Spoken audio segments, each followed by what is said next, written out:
Sir, मेरा सबसे पहला क्वेश्चन है कि आपने कब एक्टिंग स्टार्ट किया, आपको कब एक्टिंग से प्यार हुआ, कब एक्टिंग का कीड़ा हुआ? मुझे अभिनेता बचपन से ही बनना था। और मैं जब छोटा था, पहली स्मृति मुझे याद है कि मैं आरा का रहने वाला हूँ। आरा में मेरी पैदाइश है। आरा एक शहर है बिहार में। वहाँ एक बहिरो गांव। तो वहाँ मेरी पैदाइश है। मेरी फैमिली वहीं रहती है। मेरे पिताजी का नाम श्री महावीर सिंह यादव है। और मेरी माँ का नाम सुमानती देवी। और मेरी बड़ी बहन है सुनीता यादव। बड़े भाई हैं विकास यादव, मैं विशाल यादव, छोटी बहन जो है लला यादव। तो ये मेरा परिवार है। तो मेरी वहीं पैदाइश हुई। तो पहली बार मुझे याद है अभिनय का। वहाँ एक नाच आया हुआ था किसी के शादी में।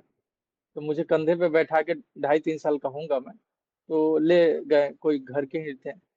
तो मैं वो नाच देखा और अगले दिन आकर रिक्रिएट कर रहा था घर पे। तो मेरी बड़ी माँ मुझे देखकर काफी हंस रही थी। तो मुझे लगा कि एक ऑडियंस मिल गया, तो मैं परफॉर्म करना ऐसे कर रहा था। गमछी पहन के उसको रिक्रिएट कर रहा था। तो मुझे पहली स्मृति तो ये है कि मैं वो जो है शुरू किया वो करने का। तो एक ऑडियंस मेरी बड़ी माँ जो है मिल गई घर पे। तो मुझे पहली स्मृति ये याद है। उसके बाद में स्कूल में गया तो वहाँ पे वार्षिक उत्सव होता है सारे स्कूल में, आप देखेंगे तो उसमें पार्टिसिपेट करना शुरू किया। तो बड़ा अच्छा लगता था और लोगों को भी अच्छा लगता था कि बड़ा अच्छा करता है। तो फिर ऐसे करते मैं 5वीं क्लास में जब गया, 5वीं कक्षा में गया, तो उस समय वार्षिक उत्सव जो है बड़ा बड़े लेवल पे हो रहा था। तो उसमें 5 प्ले छोटे छोटे डिजाइन किए गए थे बच्चों के, जो 15 से 20 मिनट होता है। उसमें पांचों में मुझे ही मुख्य भूमिका दे दी गई। और क्योंकि मैं चाहता था कि मैं करूं, क्योंकि सबका ऑडिशन करता था और सब में सेलेक्ट हो जाता था। मुझसे रहा नहीं जाता था कि दो के लिए तीसरा भी करूंगा, क्योंकि मजा आता था, अलग अलग स्टोरी थी। तो हुआ कि पांचों में अगर ये मुख्य भूमिका करेगा तो फिर कॉस्ट्यूम कैसे चेंज करेगा, इसके मेकअप कैसे चेंज करेंगे हम लोग। तो उसमें क्या हुआ कि बहुत सारे बच्चों का जो डांस तैयार कराया गया, सिंगिंग तैयारी कराई गई सिंगिंग की। और बहुत सारे जैसे पोएट, कोई बच्चा कविता पढ़ना चाहता है तो उन लोगों को तैयार कराया गया कि बीच शो में वो अपना कविता पाठ करेंगे, फिर ये कॉस्ट्यूम चेंज करके आएंगे। तो फिर मैं उसके बाद बच्चों में काफी लोकप्रिय हो गया, आई जे चाइल्ड आर्टिस्ट आप कह सकते हैं, तो बड़ा लोकप्रिय हो गया। फिर स्कूल चलते रहा और ऐसे लोकप्रिय जो भी स्कूल में हो गया, काफी सराहना मिलती थी अभिनय में। तो उसी समय जब आरा में था तो एक बड़े वरिष्ठ रंगकर्मी हैं जो मेरे पहले गुरुजी हुए, श्री चंद्रभूषण पांडे। जब मैं 7th में गया तो उन्होंने मुझे वर्कशॉप देना शुरू किया, ट्रेंड करना शुरू किया। पहली बार सीरियस जिसको बोलते हैं, प्रोफेशनली ट्रेंड करना शुरू किया। और उन्होंने मुझे बहुत सारी चीजों से अवगत करा, जिसमें नाट्य शास्त्र, स्तानिस्लावस्की, ब्रोटोस्की, स्टेला हेडलर, तमाम ऐसे चीजों से वो अवगत कराया। और सबसे बड़े अच्छे ढंग से तो स्तानिस्लावस्की से ये नाट्य शास्त्र से कराया, भरत मुनि का लिखा हुआ जो नाट्य शास्त्र। तो मेरे कानों में डाला कि अगर तुम्हें अच्छा एक्टर बनना है तो तुम्हें ट्रेंड होना पड़ेगा, इस तरह से चीजें करनी पड़ेंगी। तो मुझे याद है कि 7वीं क्लास में वो हिंदी के तमाम बड़े राइटरों के प्ले जो है इंट्रोड्यूस कराया मुझसे, जिसमें बहुत बड़े बड़े राइटर उस समय थे। मोहन राकेश थे, मतलब जो, और ये बहुत सारे, गिरीश कर्नाड, ऐसे तमाम राइटरों से उन्होंने अवगत करा। मैं 7 क्लास में था तो मेरे लिए तो अलग ही दुनिया था कि ये क्या है। तो मैं लगातार वो मुझे वर्कशॉप करते रहे, ट्रेंड करते रहे, तमाम चीजों से इंट्रोड्यूस कराते रहे। तो उस समय एक बहुत बड़ा प्ले है धर्मवीर भारती का लिखा हुआ अंधा युग। उसमें एक किरदार है जो काफी फेमस है, अश्वत्थामा। तो जी, तो अश्वत्थामा और वैसे बहुत सारे किरदारों का स्पीच लिखकर वो चार्ट बोर्ड पे दीवार पे चिपका देते थे, हम उससे तैयारी कराते थे। तो मुझे याद है कि जब मैं अश्वत्थामा तैयार कर गया तो पहले 10 लोगों के बीच में परफॉर्म किया, तो लोगों को काफी अच्छा लगा। तो वैसे करके जहां लोगों को मौका मिलता था बोलते थे आ गया विशाल, आ गया, इसे अश्वत्थामा कराओ। तो मतलब अश्वत्थामा मतलब विशाल यादव हो गया था लोकल शहर में, आरा में। तो काफी मैं फेमस हो गया कि अश्वत्थामा, तो जिसको जहां मौका मिलता था वहां कराता था। क्योंकि अश्वत्थामा की स्पीच बहुत करुणा और रौद्र और सारी चीजें, तो लोगों को छोटे शहर में ज्यादा प्रभावित करती हैं ऐसी चीजें। तो मैं बचपन में अश्वत्थामा के नाम से फेमस हो गया, और वो चंद्रभूषण सर ने तैयार करवाया था। उसी दरमियान चंद्रभूषण सर ने कहा कि फिल्म जो है उन्होंने इंट्रोड्यूस कराया, और बहुत सारे जो सीनियर थे आरा रंगकर में, जो थिएटर में थे, कि तुम्हें ऐसी फिल्में देखनी चाहिए। तो उस समय मनोज बाजपेयी का नाम जो है मेरे कानों में डालना शुरू किया उन लोगों ने, कि मंडी हाउस, बिहार का ही एक लड़का था जो मंडी हाउस गया और वहां थिएटर में नाम कमाया, फिर फिल्म किया वो और फिल्म में भी नाम कमाया। तो उनकी वजह से बहुत सारी फिल्में जो रिकमेंड करना मेरे सीनियर जो हैं शुरू कर चुके थे, जो आराम है, जिनको जैसी समझ वैसे रिकमेंड करते थे। तो मुझे याद है कि बिहार के ही बहुत बड़े डायरेक्टर हैं, लेजेंडरी डायरेक्टर हैं, प्रकाश झा। उनकी पहली फ़िल्म हाँ, सीडी पे हमने देखी दामुल, और मैं हिल गया कि ये क्या फ़िल्म है? क्योंकि ये तो पूरा रियल है, जैसे हम लोग कर रहे हैं वही सारी चीज़ें हैं। तो मेरा जो मस्तिष्क है अभिनय को लेकर, सारी चीज़ें अलग-अलग खुल रही थी, अभिनय के नए आयाम खुल रहे हैं। शाहरुख खान, अमिताभ बच्चन का मैं फैन था ही, कि जो अमिताभ बच्चन की मैं कॉपी करता था, मतलब इतना कॉपी करता था कि उनके बहुत सारे गाने का सीक्वेंस छोटा-छोटा करके मिक्स करता था, बीच में डायलॉग सुनाता था, फिर चेंज होके वो किरदार, फिर वो किरदार। तो सारी अमिताभ बच्चन की फ़िल्मों की आइटम जिसको कह सकते हैं आप, शाहरुख खान का। तो वैसे लोगों का कर रहा था, लेकिन ये सारी फ़िल्में जब इंट्रोड्यूस हुआ तो मैं गंभीर होना और शुरू हो गया, और लिटरेचर से जुड़ गया, तमाम ऐसी फ़िल्मों से जुड़ गया। मुझे याद है कि मैं अंडर एज में बैंडिट क्वीन देख गया उसी समय। उसके लिए सॉरी है कि अंडर एज में ही देख गया, क्योंकि 18 प्लस शायद फिल्म है वो। तो मेरे लिए अभिनय के नए आयाम खुल रहे थे। उसी समय मैं पार नसीर साहब का देख रहा था। उसी समय मैं बलराज साहनी का दो बिगहा जमीन जो है वो देख रहा था। गर्म हवा एक करके फिल्म है, उनका फैन हो गया। अभिनय की नई नई बारीकियां मैं इन लोगों से सीख रहा था, और बहुत सारे जो मेरे सीनियर थे जो रिकमेंड कर रहे थे उनसे भी लगातार सीख रहा था। तो आरा में ही शुरुआत हो गई थी। तो लेकिन मनोज बाजपेयी सर का जो नाम मेरे कानों में डाला गया था कि मंडी हाउस एक जगह है, तो मुझे तो बचपन में ऐसा लगता था आरा में मंडी हाउस क्यों बोलते हैं, लोगों का सब्जी बिकता है क्या है? क्योंकि आरा में इतना एक्सपोजर नहीं था उस समय, मैं बच्चा था तो उतना समझ, 7th क्लास का बच्चा, आपको पता होगा कि कितनी वो रखता हो। लेकिन फिर धीरे धीरे पता चला कि वो थिएटर का हब है, हिंदी थिएटर का। उससे करना है आपको तो उससे बड़ा कोई जगह नहीं है हिंदुस्तान में, तो आपको मंडी हाउस जाना पड़ेगा। तो मैं तय कर चुका था 7 8 क्लास में ही कि अब मुझे मंडी हाउस ही जाना है, क्योंकि मुझे एक्टर बनना है। तो अब मंडी हाउस में ऐसे नहीं जा सकता, पढ़ाई पूरी करनी पड़ेगी। तो लोगों ने बोला, घर वालों ने बोला, गुरुजनों ने बोला कि कम से कम 12th कर लो, 12th के बाद ही मंडी हो जाना, और पढ़ाई शुरू रखना, आना और एग्जाम देना और करना, लेकिन 12th करके जाओ, एक थोड़ी मैच्योर हो जाओ, चीजें हो जाए। तो मैं बस यही वेट कर रहा था कि कब 12th का एग्जाम खत्म होगा। और उस दरमियान मैं तमाम फ़िल्में, तमाम थिएटर, तमाम बड़े-बड़े राइटरों को पढ़ना, और हिंदुस्तानी थिएटर ज जिसमें प्रेमचंद की, मैं मुझे याद है कि मैं गोदान 4 बार पढ़ा हूँ। हमारे स्कूल में जो है सिलेबस में कुछ 8 में क्या है हमारे सिलेबस में, गोदान तो नहीं है, लेकिन मुझे, मैं वो छोड़ के गोदान पढ़ता था, और वो भी पढ़ता, मुझे उसके सामने वो हल्का लगता था, और बड़ा मज़ा आता था मुझे। उसके बाद से मेरे कानों में डाला गया कि अगर तुम्हें अच्छा एक्टर बनना है तो बहुत पढ़ना पड़ेगा। तो मैं कभी नंबर के लिए नहीं पढ़ा फिर उसके बाद, कि नंबर कितने आएँगे, बस पास हो जाऊँ, अगले जमात में चले जाऊँ। लेकिन पढ़ाई में आनंद आने लगा, और मैं एजुकेशन को इस तरह से लेने लगा कि मेरे अभिनय में कितना सहयोग करेगा ये। तो मैं बड़ा आनंद लेके पढ़ने लगा उसके बाद। लेक्चर जैसे देते थे टीचर, तो बड़ा आनंद लेता था, बड़ा मज़ा आता था। लगता था कि आज 4 बात नया सीखा, और ये मुझे अभिनय में और ज़्यादा मदद करेगा। तो हिंदी के हो, लिटरेचर जो भी हो, मुझे सोशल साइंस से भी लगाव हो गया, ज्योग्राफी से हो गया, क्योंकि सब लोगों ने डाला कि सब कुछ काम आने वाला है तुम्हारा। मेरे गुरुजी कहते थे कि सब कुछ काम आएगा। बच्चा था तो मैं, बड़ा मजा आने लगा एजुकेशन में और चीजों में पढ़ने में। नंबर के पीछे कभी नहीं भागा कि पास हो जाऊं बस, लेकिन मुझे नॉलेज चाहिए, मुझे सीखना है, समझना है। तो उसमें मैं भागते रहा और शुरू हो गया, और 12th के बाद सीधे मैं मंडी हाउस पहुंच गया। हाँ जी। तो वहाँ पे सर आप कोई कोर्स करते थे या काम करते या फिर थिएटर करते थे सर? नहीं, थिएटर ही करने गया था, तो वहां भी मुझे जो रिकमेंड किया गया था, जब मैं पहुंचा था मंडी हाउस, तो मेरे समय में, मेरे अनुसार, मंडी हाउस में उनसे बड़ा एक्टर कोई नहीं था, श्री महेंद्र मेवाती। अब इस दुनिया में वो नहीं है। मेरे मंडी हाउस के गुरुजी हैं वो, जो एनएसडी 95 बैच के पास आउट है, और नवाजुद्दीन सिद्दीकी के सीनियर हैं वो। ओके। जी। तो उनके सानिध्य में रहा मंडी हाउस में, और उनके चरणों में रहा, और तमाम अभिनय के टेक्निक्स और टूल सीखा मैं उनसे, और बड़े लेवल पे सीखा। बेसिक मेरा क्लियर हो चुका था। लोगों ने कहा कि तुम्हारा बेसिक क्लियर है, और उससे अच्छा करना तो महेंद्र मेवाती से बड़ा कोई एक्टर नहीं है, तुमको उनके पास ही रहना होगा।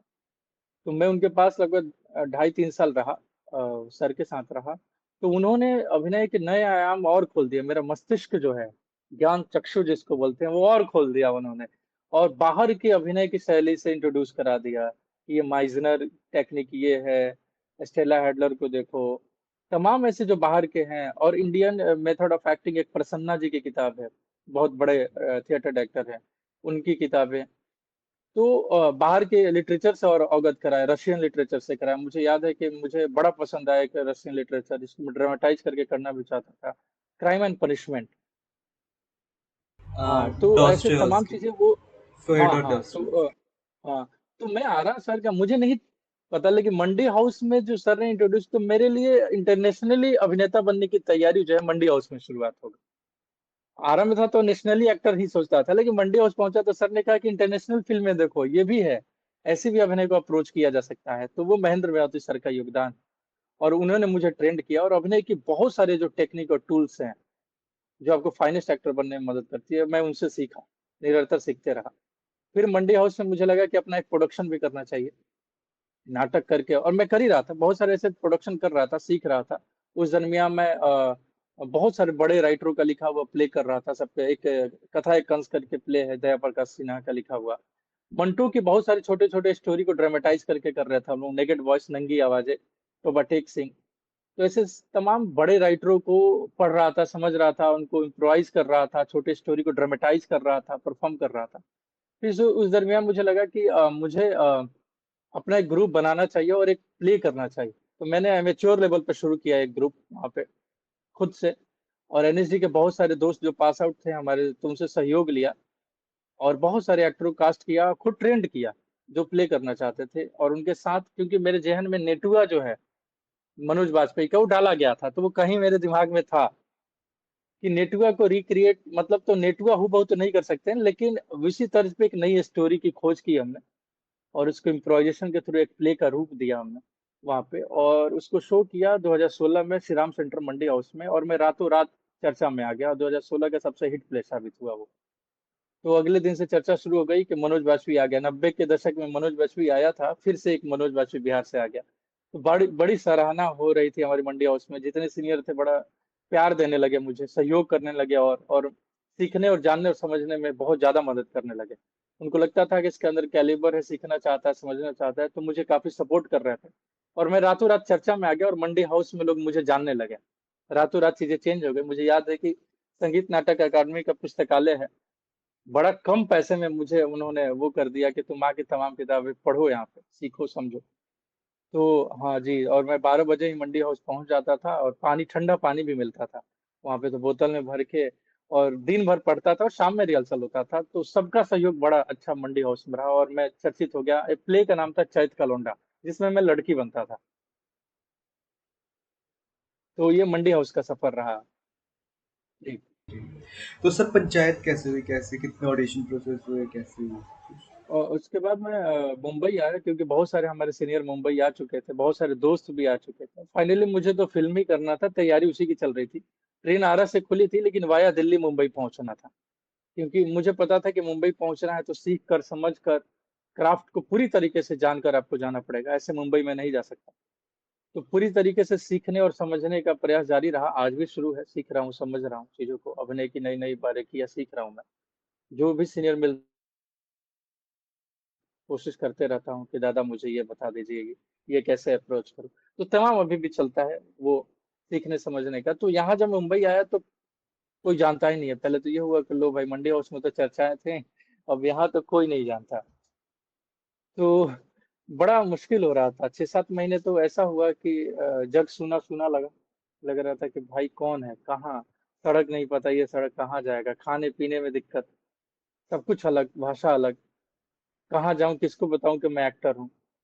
ऐसी स्थिति हो रही थी, बड़ा दुख हो रहा था। तो जहां मैं रहता था वहां समंदर की आवाज आती थी रात में, तो उससे काफी डर लगता था, क्योंकि समंदर कभी नहीं देखा हमने लाइफ में, पहली बार मुंबई में देखा। तो बड़ा डर लगता था कि कैसे इतने बड़े शहर में कैसे बताऊं किसको कि मैं एक्टर हूं और मुझे काम दो। वो अंदर से एक डर लगता है, इतनी बड़ी शहर मुंबई जो है, और इतनी तेज शहर है, और हम लोग छोटे शहर से आए हुए लोग हैं, तो इसमें अपने आप को बताना समझना बड़ा मुश्किल होता है। लेकिन धीरे धीरे क्या हुआ कि मैं सड़क पे घूमते रहता था, सोचता था घर नहीं बैठूंगा, आज ये सड़क कहाँ जाएगी ये पता करके रहूंगा। पैदल घूमता था, पानी का बोतल लेकर पैदल घूमता था, कि पता चल जाए कि अच्छा ये लिंक रोड कहते हैं इसको, ये अंधेरी का ये रोड है, ये जुहू जाएगा, ये वहां जाएगा, तो रोड ही पता कर लेते हैं कम से कम कि ये रोड कहाँ जाएगा। तो मैं ऐसे ही घूमते रहा, तो अचानक रोड पे ही मेरे सीनियर जो है मंडी हाउस के, मिलना शुरू हो गए वो। तो मिलना शुरू हो गए तो बताएं कि अच्छा ठीक है, यहीं रहते हो तो शाम में मिलो इस चाय दुकान पे। तो एक चाय दुकान पे जो मिलता था, तो हम लोग चाय दुकान पे मिलना शुरू किए। एक, जहाँ मैं रहता हूँ, एक चाय दुकान है यहाँ पे, जो शाम में हम लोग मिलते हैं, आज भी मिलते हैं। लगातार मिलते हैं, और वहां से फिर हमारी इंफॉर्मेशन ट्रांसफर होने लगी एक दूसरे में। वो लोग मुझे गाइड करने लगे कि तुम इस कास्टिंग एजेंसी में जाओ, यहाँ जाओ, इनसे मिलो। उनका रेफरेंस भी होता था कि उनसे मिलो, उनसे बातें करो। तो लगातार मैं फिर कास्टिंग एजेंसीज के पास जाने लगा, और उनके पास अपना इंट्रोडक्शन, हाय मैं एक्टर हूँ, और सारी चीजें शुरू कर दिया। यहाँ के जितने भी बड़े कास्टिंग एजेंसी, तो वो प्रयास शुरू रहा, चलते रहा। फिर वो छोटे से स्क्रिप्ट भेजे उन लोगों ने, तो मैंने किया, कोशिश किया का, तो उन लोगों को लगा कि ये अच्छा एक्टर है, तो इसको बड़े रोल में भी टेस्ट किया जा सकता है। फिर वो लोग बड़े रोल में टेस्ट करना शुरू कर दिया मुझे। तो हुआ क्या कि धीरे धीरे मैं शॉर्टलिस्टेड होने लगा प्रोजेक्ट में, तो मुझे बड़ा खुशी हो रहा था, अरे शॉर्टलिस्टेड हो गया मैं। तो वो खुशी इतना होता कि मैं दिन भर घूमता था कि आज शॉर्टलिस्टेड हो गया, ये फलाना स्टार की बड़ी फिल्म है और इसमें मैं बड़े रोल में हूँ। जैसे एक फिल्म टर्म में प्राइमरी पार्ट, मतलब स्टार के बाद जो रोल होता है प्राइमरी पार्ट बोलते हैं उसको, सिनेमा के दृष्टिकोण से। तो प्राइमरी पार्ट का रोल है, और पूरी फिल्म में मैं ये स्टार का ऐसे साथ रहूंगा। तो बड़ा खुश होता था और घूमता था कि आह प्राइमरी रोल में ऐसे, तो बड़ा चलते रहा। लेकिन फिर वो शॉर्ट लिस्टेड ही होता था, केवल सिलेक्शन नहीं होता था। तो उस बीच में छोटे छोटे काम आ रहे थे, वो भी कर रहा था, क्योंकि मौका नहीं छोड़ना चाहता था। मुझे पता है कि मैं करूंगा तो लोग जानेंगे, तो भी मुझ पर ट्रस्ट करेंगे। तो वो भी करता था। तो मुझे याद है ड्रीम गर्ल 2 में मैंने एक छोटा सा पार्ट किया हुआ है, विजय राज और आयुष्मान खुराना की, वो रेस्टोरेंट वाली सीन। बड़ा फनी सीन है, आप देखेंगे तो मजा आएगा, और उससे काफी चर्चित हुआ, तो सबका सराहना भी मिला, तो ट्रस्ट बढ़ गया मुझ पे लोगों का। तो उसके बाद मुझे एक एड फिल्म भी दे दिया गया, क्रैक किया, और मैंने फ्लिपकार्ट की, जिसमें सौरभ शुक्ला, स्पर्श श्रीवास्तव जो लापता लेडीज के हीरो है, मेन एक्टर, और मैं, तो उसमें मुझे मेन प्रोटैगनिस्ट बनाया गया। उस साइड में मेन पार्ट मुझे दिया गया, एक सीक्वेंस का। उसमें दो तीन फिल्में थी, तो एक फिल्म का मुझे मेन बनाया गया, देखकर कि अच्छा करता है तो इसको। तो वैसे लोगों का ट्रस्ट बढ़ रहा था। लेकिन जो फिल्म करना चाहता था सिर्फ, उसमें मैं शॉर्टलिस्टेड हो रहा था, लोग ले नहीं रहे थे मुझे। तो फिर मुझे समझ में आया कि फिल्म में बहुत सारे कारण हैं, केवल अभिनय के दृष्टिकोण से चीजें नहीं देखी जाती, क्योंकि फाइनली कमर्शियल भी है ये। तो जिस रोल में आपको सोचा जा रहा है उसमें बिजनेस भी है, तो कोई चेहरा आ जाए, नोन आ जाए, चीजें आ जाए, तो उस हिसाब से भी चीजें वो हो जाती। तो फिर मुझे धीरे धीरे समझ में आ रहा था कि नहीं नहीं, ऐसी भी चीजें होती हैं। लेकिन फिर वो शॉर्टलिस्टेड हो रहा, तो निराशा आना शुरू हो गया, निराश होना शुरू हो गया कि यार केवल शॉर्टलिस्टेड हो रहा हूँ, लोग बोल रहे हैं बड़ा अच्छा एक्टर हो, साथ में काम करेंगे, best of luck, next time काम करेंगे भाई। तो लगता था कि नहीं, अब केवल संतावना दी जा रही है, संतावना पुरस्कार जिसको बोलते हैं, वही दी जा रही है, काम नहीं मिल रहा। तो बड़ा दुखी हो गया मैं, बड़ा दुख होने लगा कि काम नहीं दे रहे हैं लोग। तो बड़ा निराश हुआ। तो उसी दरमियान क्या हुआ कि मेरी माँ की अचानक तबीयत खराब हो गई। ये जस्ट एक साल पहले की बात है, 2.5-3 साल में ऐसे ही शॉर्ट लिस्टेड होते रहा, छोटे छोटे काम कर रहा था। तो तबीयत खराब हो गया, तो घर जाना पड़ा, क्योंकि मेरी माँ जो है काफी बुजुर्ग है, हमारी लेट पैदाइश है। तो मैं घर गया, और दोनों भाई हम लोग बाहर हैं। तो बड़े भाई साहब जॉब करते हैं, और जॉब करते हैं तो उनको जॉब करना पड़ेगा, नहीं तो पैसे कहाँ से आएंगे, वो पैसे कमाते हैं। तो घर पे मुझे अब देखभाल और सारी चीजें, अब माँ के, और उससे पैरालिसिस मार दिया, तो बेड पे ही थी, तो उसको शौच कराना, इधर ले जाना, उधर ले आना, सारी चीजें जो है। तो बड़ा दुख हो रहा था कि ना वहाँ काम मिल रहा है, और इधर तबीयत खराब, और सारी चीजें जो है तहस नहस हो रही हैं। लेकिन उस दरमियान मेरी छोटी बहन है, उसने मुझे हिम्मत दिया। उसने कहा कि तुम शॉर्टलिस्टेड हो रहे हो, लोग तुम्हें सराहना तुम्हारी कर रहे हैं, जान रहे हैं, समझ रहे हैं, बस एक सीढ़ी तुम्हारा जो है पार कर जाओगे, तो तुम्हें चीजें जो है काम मिलना शुरू हो जाए। बस एक सीढ़ी की वजह से, एक स्टेप तुम पीछे हो, तो तुम काम मत छोड़ो, स्ट्रगल मत छोड़ो, तुम मुंबई जाओ, मैं सारा कुछ संभाल लूंगी घर पे। क्योंकि उसे उसे बड़ा ट्रस्ट है मुझ पे, और था कि उसने कहा कि नहीं, लोग इतना सराहना, इतनी बड़ी फिल्म में शॉर्टलिस्टेड कर रहे हैं, तो मजाक बात नहीं है। लोग तुम्हें रिकॉग्नाइज कर रहे हैं, लोग तुम्हें सराहना कर रहे हैं, तो किसी भी तो एक दिन आएगा कि कोई डायरेक्टर बोलेगा कि नहीं नहीं, ये रोल विशाल ही करेगा। तो तुम निरंतर प्रयास करते रहो, संघर्ष करते रहो, तुम जाओ। उसने मुझे पुश किया, और बोली कि मैं घर सारा संभाल लूंगी। तो फिर मैं कैसे भी हिम्मत करके मुंबई पहुंचा। और पहुंचने के बाद ही यहाँ एक बहुत बड़ी कास्टिंग कंपनी है, कास्टिंग बे, जो बहुत बड़े तमाम बड़े फिल्मों की कास्ट करती है, और टीवीएफ की भी बड़े बहुत बड़ी फिल्में और सीरीज कास्ट करती है। तो उनके तरफ से हमारे पास स्क्रिप्ट आया, और मैं देखते ही समझ गया कि ये पंचायत की वो स्क्रिप्ट। जी, और मुझे तो मैं कोई मौका बिल्कुल नहीं छोड़ना चाहता। मुझे पता था कि ये इतनी बड़ी सीरीज है कि ये जन जन तक पहुंचने वाली है, तो मुझे पता था कि अगर दो सीन भी इसमें करूंगा, तो मैं जन जन तक पहुंच जाऊंगा, और मेरी अभिनय की क्षमता लोगों को पता चलेगी। तो मैं बिल्कुल ये मौका नहीं छोड़ना चाहता था और मैं तय कर चुका था कि मैं अब 100% नहीं से 150 से 200% दूंगा, क्योंकि 100 सब लोग देंगे। क्योंकि तमाम जो इंस्टीट्यूशन है, एनएसडी है, एफटीआई है, भारतीय हिंदू नाट्य अकादमी है, बीएनए है, एमपीएचडी है, ऐसे बहुत सारे इंस्टीट्यूशन या ऐसे भी बहुत सारे टैलेंटेड एक्टर जो हैं इसके ऑडिशन करेंगे और सब कुछ होगा। तो उस बीच भी मुझे ही ऑडिशन किया जाएगा, तो मैं 100% दूंगा तो नहीं हो काम नहीं बनने वाला। तो मुझे उससे ज्यादा मेहनत करना होगा, तो मैं जी जान लगा दिया और पहला राउंड क्लियर कर गया मैं।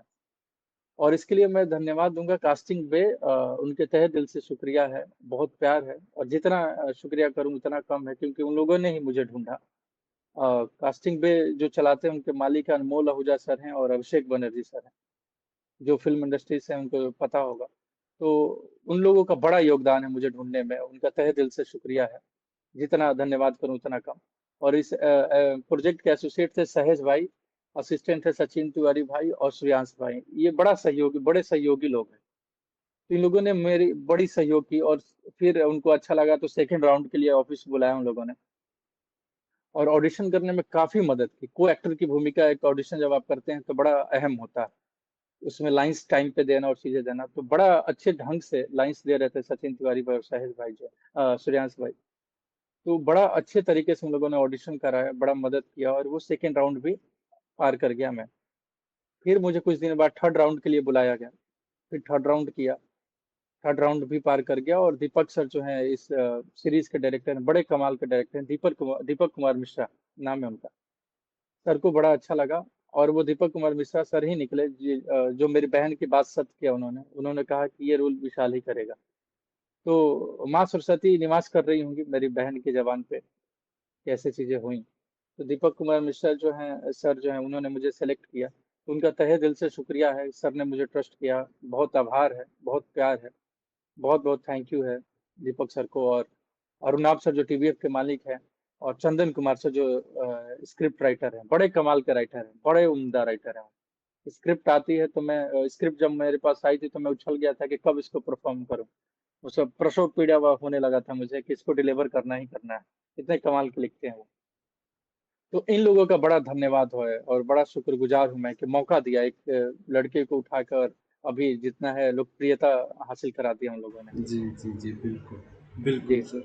सर, पंचायत को इतना प्यार मिल रहा है और आपने इतनी मेहनत भी की है, आपको भी बहुत प्यार मिल रहा है, बहुत डिज़र्विंग। तो अगर कोई एक्टर बनना चाहता है, तो उन्हें आप क्या एडवाइस दोगे कि क्या करके आना चाहिए, पूरा प्रिपरेशन मतलब कितना पेशेंस देखिए होना चाहिए? मुझे जहाँ तक लगता है कि ट्रेनिंग बहुत जरूरी है। ट्रेनिंग कहीं से ले, इंस्टीट्यूशन से ले, किसी व्यक्ति विशेष से ले, समाज से ले, या खुद भी ट्रेंड हो। मेरा मानना, या गुरुजी महेंद्र माथुर सर हमेशा कहते थे कि अगर आप खुद के टीचर बन जाओ तो दुनिया की कोई ताकत तुम्हें हरा नहीं सकती। क्योंकि जब खुद के टीचर बन जाओगे तो किसी चीज की जो है वो छुपाओगे नहीं अपने बारे में, कोई गलती नहीं करोगे। हमेशा तुम्हारा एक आई तुम्हारे ऊपर यहीं से देखता रहेगा कि तुम ये गलत कर रहे हो, यहाँ टाइम बर्बाद करो, ये चीजें हो रही हैं। तो उनका ये कहना मैं मान चुका हूँ और वही मानता हूँ। ये बाकी सभी जगह से तमाम जहां मौका मिले वहां सीखे, लेकिन अपनी खुद की टीचर खुद बन जाए। मतलब उस नजरिए से मैं कह रहा हूँ कि अपने आप नजर रखें अपने खामियों पे या अच्छाइयों पे, तो फिर दुनिया की कोई ताकत आपको हरा नहीं सकती। और निरंतर प्रयास करते रहें, निरंतर संघर्ष करते रहें, सच्चे दिल से, मेहनत और ईमानदारी से। जो मैं कर रहा हूँ वही कह सकता हूँ। और बाकी मुझे ज्यादा आइडिया नहीं है, बहुत छोटा आदमी हूँ मैं, बड़ा कोशिश करता हूँ चीजें को करने की और सीखने का प्रयास कर रहा हूँ।